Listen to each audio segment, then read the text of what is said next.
আসসালামু আলাইকুম। আপনাদের সাথে শেয়ার করব সিমের ভর্তার রেসিপি।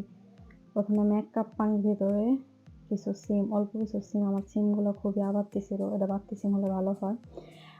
এই সিমগুলা সুন্দরভাবে ক্লিন করে নিতে হবে। ফার্স্টে ধুয়ে সুন্দর করে দেখতেই পাচ্ছেন হাত দিয়ে সুন্দর করে যেভাবে আঁশগুলা সুন্দর করে ছাড়াই নিতে হবে। নাহলে আঁশ লাগবে, ভর্তাটা খেতে তো মজা হবে না। এভাবে আমি সুন্দরভাবে ১ কাপ পানি পুরা সিমগুলার ভিতরে শুষায় নিছি। এখন সিমগুলা উঠায় সুন্দরভাবে পানিগুলা ঝরায় নিব।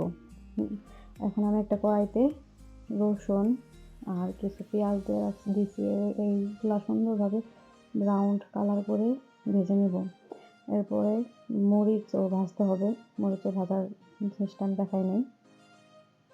ব্রাউন কালার করে সুন্দর করে ঝাল যার যার পরিমাণ মতো দিবেন, যে যেরকম খাইতে পছন্দ করেন। এখন আমি মরিচের সাথে কিছু লবণ মিক্স করে নেব। পরিমাণ মতো লবণ, রসুন আমি ৩ কোয়া রসুন নিচ্ছি এতে, আর অল্প কিছু পেঁয়াজ ব্রাউন কালার করে ভেজে নিচ্ছি। এখন আমি মরিচগুলো আগে ব্লেন্ড করে নেব। লবণটা ব্লেন্ড করলে কি হয়, ওইগুলা সুন্দরভাবে বিচিগুলা মিহি হয়ে যায়। এতে করে ভর্তার মধ্যে আনামানাম যে বিচি থাকে, বিচিগুলা দেখা যায় না। এর কারণে আমি সুন্দরভাবে বিচিগুলা মিহি করে নিব। এরপরে আস্তে আস্তে আমি এর সাথে রসুন, পেঁয়াজ মিক্স করে নিব।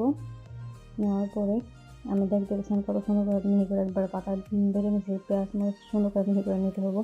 বাট সিম জিনিসটা আমি পুরা মিহি করবো না, আমি এখন হাত দিয়ে পুরো ম্যাশ করে নেব সিমগুলা।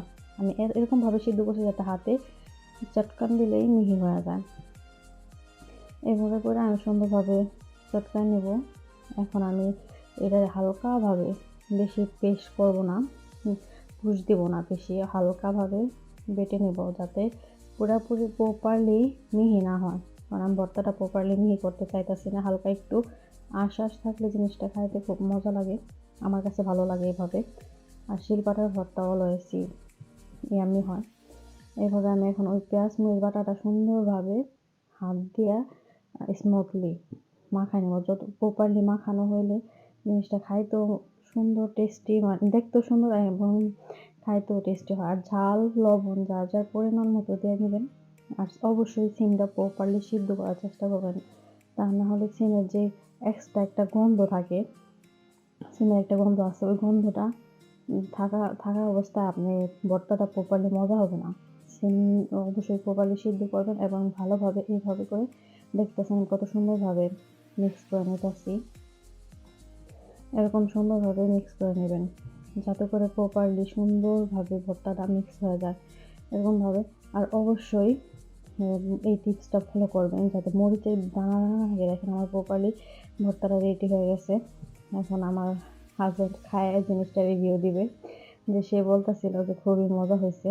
আর আমি অবশ্যই আমার ভিডিওতে দেখবেন অনেকগুলো, দেখেন আমি অনেকগুলো ভর্তা বানাইছি। যদি আপনারা আরও অনেক ভর্তার রেসিপি চান অবশ্যই আমি আপনাদের শেয়ার করবো। এখানে কালোজিরা ভর্তা ছিল, মরিচ ভর্তা ছিল এবং বাদাম ভর্তা ছিল।